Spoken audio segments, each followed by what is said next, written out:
President Trump's executive order to dismantle the Department of Education is getting an F from many education advocates across the country. It could mean a loss of funds for school districts. Antwan Lewis joins us now from the newsroom with more on the local impact here. Antwan? Well, Steve and Natasha, the president called the department wasteful and a con job, his words. But many are pushing back, calling his action political theater, with the nation's most vulnerable caught in the middle.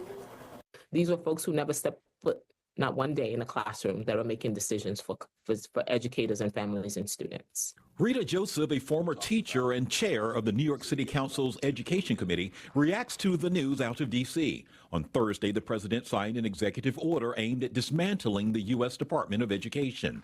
Education advocates are outraged as federal funding helps many states, including New York, Connecticut, and New Jersey, close the achievement gap between rich and poor students, provide meal programs, as well as funding for students with disabilities. For New York City schools, it means a loss of about $2 billion a year. Whether it's high quality education for all students, our marginalized students who are students in temporary housing, students with disabilities, English language learners. Dr. Joseph Ricca, superintendent of the White Plains City School District, says the concerns expressed by his parents hit close to home. We need to make sure that the IDEA funds, that the title funds, that all of the services and supports that are supporting children across the continuum, that they remain in place. Despite his action, Trump doesn't have the authority to eliminate the Department of Education. Only Congress can do that, which is why Joseph is among the stakeholders encouraging families with students to reach out to their D.C. lawmakers. So we know the impact is real. Now city and state has to sit and figure out,